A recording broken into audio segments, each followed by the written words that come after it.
श्री नरेंद्र मोदी ने आज सुबह यहाँ पूजा अर्चना करी विधि विधान के साथ। और इससे पहले वो बेट द्वारका भी गए सुबह, जहां उन्होंने सिग्नेचर पुल का भी उद्घाटन किया। और 2.5 किलोमीटर वाला जो ये सिग्नेचर ब्रिज है वो उस देश का सबसे बड़ा केबल पुल है। द्वारकाधीश मंदिर लगभग इसकी जो ऊंचाई है वो 157 फीट है। इस मंदिर के शिखर पर आप एक झंडा लगा हुआ देख सकते हैं। मंदिर के ऊपर जो ये झंडा है, ये जो ध्वज है, वो सूर्य और चंद्रमा को दर्शाता है, जो ये दर्शाता है कि जब तक सूर्य और चंद्रमा पृथ्वी पर मौजूद रहेंगे तब तक श्री कृष्ण रहेंगे। ये द्वारकाधीश मंदिर की तस्वीर। So these are the visuals of Prime Minister Modi there at Dwarkadhish temple. It's going to be extremely significant. He is there at Dwarkadhish temple after he did Pooja Archana at Beyt Dwarka temple, also gifted and in fact inaugurated the longest cable stayed bridge in Beyt Dwarka that connects Okha to Beyt Dwarka.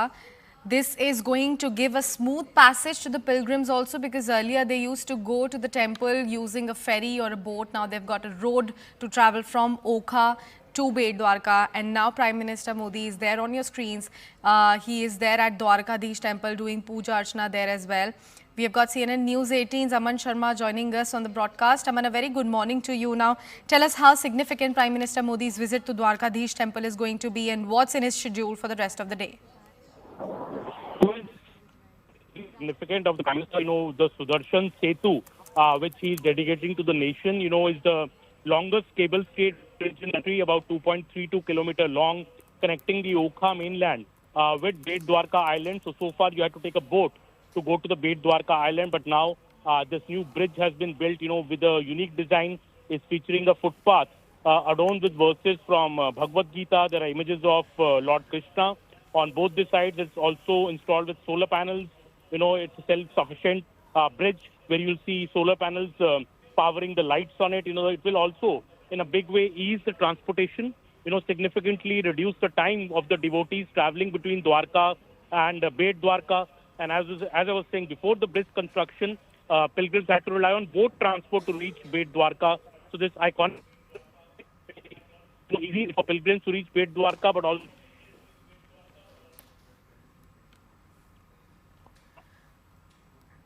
I believe we have some difficulties in connecting those lines with Aman Sharma because of the patchy network. We will try to reconnect those lines, but right now, as you can see the visuals on your screen, these are the live visuals that we have received straight from Dwarkadhish temple, where Prime Minister Modi has already reached. He's doing the Pooja Archana there.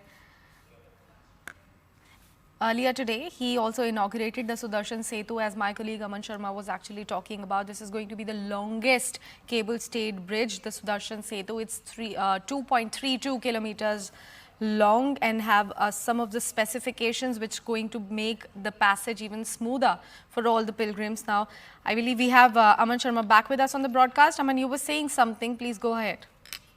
The person you are...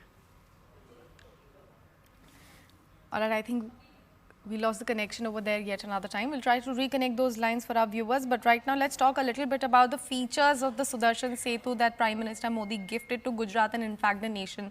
The longest cable-stayed bridge of 2.32 kilometers long. The Sudarshan Setu features a footpath adorned with verses from Bhagavad Gita and images of Bhagwan Krishna on both the sides. All right.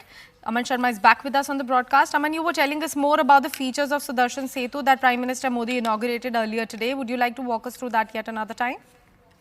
Well, see, if you have been to Beyt Dwarka, so far if you have to get to the island of Beyt Dwarka, you had to take a boat. There was no other way to go to Beyt Dwarka except taking the boat. So this project was envisaged, in fact, by the Prime Minister, that there should be a bridge, which would make it easier for pilgrims to reach Beyt Dwarka. And so this project, which had been ongoing for the last 2 to 3 years, now this 2.32 kilometer long bridge, which is the longest bridge, in fact, in the country, which is being inaugurated today by the Prime Minister. From this bridge, the features, obviously, as the longest cable-stayed bridge in the country, a very beautiful structure, which is also going to become a big tourist attraction. The government is hoping. Apart from that, from Okha mainland to Beyt Dwarka, it will just take a few minutes now for you to get there. A unique design, which is adorned with verses from Bhagavad Gita. There are images of Lord Krishna on both the sides. There are solar panels installed on the upper portions of the footpath. which generate 1 megawatt of electricity. So it's a self-sufficient structure. The lighting will be, from solar energy. Also, it will ease the transportation, significantly reduce the time of devotees traveling between Dwarka and Beyt Dwarka, become a major tourist attraction. And this is a project, which the Prime Minister had very closely seen. And, when he was the Chief Minister, this point was raised to him that, there's a need for a bridge. And now finally we see this iconic bridge coming up in Dwarka. Definitely, Aman. And since you talked about the special initiative the Prime Minister Modi has taken and in fact has been taking in order to propel people towards the spiritual tourism, let's also talk about the kind of infrastructural and developmental projects that Prime Minister Modi is going to be gifting to the state of Gujarat today. Well, there are many more projects. PM will also be in Rajkot today, where he is inaugurating and dedicating to the nation projects. More than 48,000 crores projects in health sector, road sector, rail and energy, petroleum and natural gas is dedicating to the nation.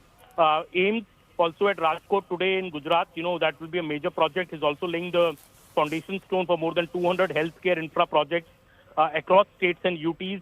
The Prime Minister, in fact, 5 AIMS projects are to be dedicated to the nation from Gujarat.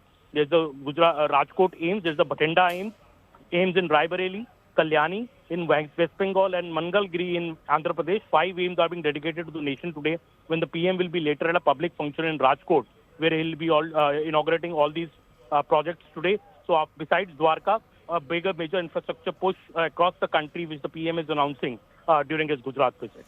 Definitely, Aman. And also let's talk about how second term of Prime Minister Modi-led government has been important for the spiritual sector, specifically also talking about Ayodhya Ram Mandir, the Kashi Vishwanath corridor, from where you have been bringing us exclusive reports since morning also.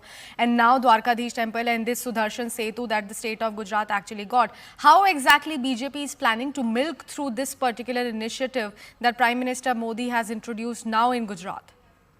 Well, see, the BJP always maintains that, these places of religious interest, they are not about politics. This is about the astha of, the Hindu community. And that is why this rejuvenation, renovation, upliftment of all major religious sites in the country, be it the Varanasi Heritage Corridor, be it the new bridge in Beyt Dwarka, be it Ayodhya, where the Ram Temple has come up within 3 years of construction starting. All these projects, are about to restoring the glory of our prominent religious sites, which see lakhs of pilgrims coming there. So not just increasing the glory and the prestige of these sites, also making it more convenient for pilgrims to reach here, to enjoy the entire experience, the divinity of the places. So the Beyt Dwarka bridge, if we see the Kashi Vishwanath corridor or Ayodhya, or for that matter the Mahakal corridor in Ujjain, or the rejuvenation or the renovation done in Somnath, all these projects, are being done as a plan, for the last 3 to 4 years, to ensure that everybody who comes here feels the grandness of the place. The history of the place is reflected in the eyes and the minds of the devotees who come here in big numbers throughout the country. Definitely, Aman. And let's not shy away from talking about how Sudarshan Setu specifically has been one of Prime Minister Modi's dream projects, because he has been Chief Minister of the state for so many years, and now as a Prime Minister also he has been giving a lot of things to the state of Gujarat. What does the situation of BJP in Gujarat looks like at the moment? Well, the BJP is in a very, very strong position in Gujarat, and that has even shown in the recent assembly elections, where the BJP had a thumping victory. The situation of the Congress is very dismal in Gujarat. The organization of Congress has really, dipped, and now we see the Congress entering into an alliance with the Aam Aadmi Party in Gujarat in an effort to challenge the BJP. But the BJP remains very, very confident of a clean sweep in Gujarat, even in the upcoming Lok Sabha elections, because the appeal of Prime Minister Narendra Modi and the model of governance that he set up in Gujarat, which has been taken forward by the subsequent chief ministers of the BJP, that is the model with which the people vote for. And especially in a Lok Sabha election, there seems to be no challenge to Mr. Narendra Modi's leadership when it comes to his home state of Gujarat. Definitely, Aman. Thank you so much for bringing us all those crucial details with regards to Prime Minister Modi's schedule and his visit to Dwarkadhish temple at the moment. We'll keep coming back to you for more updates through the day, as we are expecting Prime Minister Modi to lay foundation stone of several projects there in the state of Gujarat. Right now,